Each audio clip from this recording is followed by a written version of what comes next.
Salom aziz tomoshabinlar. Bugungi videomizda uy sharoitida qonni suyultirish, qon bosimini nazorat qilish va sarimsoqning bu boradagi foydasi haqida batafsil va tushunarli qilib gaplashamiz. Bu mavzu ko'pchilik uchun juda muhim.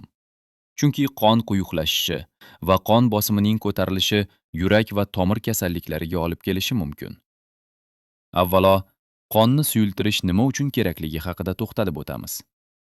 Qon quyuq bo'lsa, u tomirlarda sekin harakatlanadi. Yurakka ortiqcha yuk tushadi va tromb paydo bo'lish xavfi oshadi. Shuning uchun qonni tabiiy yo'l bilan me'yorida suyultirib turish sog'liq uchun foydalidir. Uy sharoitida buning eng oddiy va xavfsiz yo'llaridan biri yetarli miqdorda suv ichishdir. Toza suv qonning tabiiy tarkibini saqlab turadi va quyuqlashib ketishining oldini oladi.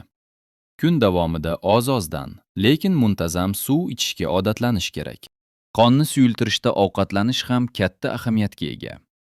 Meva va sabzavotlarga boy taomlar, ayniqsa limon, apelsin, anor, ko'katlar va lavlagi qon aylanishini yaxshilaydi. Zanjabil va zarchava kabi tabiiy ziravorlar ham qonni yumshatishga yordam beradi. Yashil choy esa tomirlarni mustahkamlab, qon oqimini yaxshilaydi. Eng muhimi, yog'li va juda shur ovqatlarni kamaytirish lozim, chunki ular qon bosimini ko'tarib, qonni quyuqlashtirishi mumkin. Endi qon bosimini nazorat qilish haqida gaplashamiz. Qon bosimi ko'tarilib ketmasligi uchun tinch hayot tarzi juda muhim. Asabiylashish, stress va uyqusizlik bosimni oshiradi.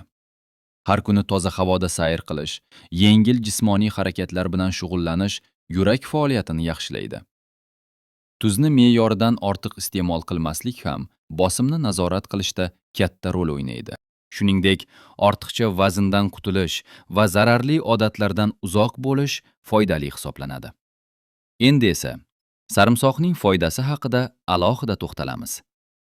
Sarimsoq qadimdan xalq tabobatida qonni suyultiruvchi va qon bosimini tushiruvchi vosita sifatida ishlatilgan. Uning tarkibida tomirlarni kengaytiruvchi va qon aylanishini yaxshilovchi moddalar bor. Sarimsoqni har kuni oz miqdorda iste'mol qilish yurak va tomirlar uchun foyda keltiradi. Uni och qoringa xom holda yeyish yoki ovqatlarga qo'shib iste'mol qilish mumkin.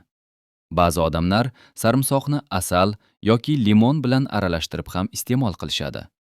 Bu usul ham qonni suyultirish va immunitetni mustahkamlashga yordam beradi. Shuni unutmaslik kerakki, sarimsoq kuchli tabiiy vosita hisoblanadi. Oshqozonida muammosi borlar, qon ketishga moyilligi bo'lganlar yoki doimiy ravishda dori ichadiganlar uni me'yoridan oshirmasligi kerak. Har qanday tabiiy vosita foydali bo'lishi bilan birga ehtiyotkorlikni ham talab qiladi. Xulosa qilib aytganda, uy sharoitida qonni suyultirish va qon bosimini nazorat qilish uchun sog'lom turmush tarzi, to'g'ri ovqatlanish, yetarli suv ichish va sarimsoq kabi tabiiy mahsulotlardan oqilona foydalanish juda muhim. Agar bu mavzu sizga foydali bo'lgan bo'lsa, videoga like bosishni va kanalga obuna bo'lishni unutmang. Sog' bo'ling va salomatligingizni asrang.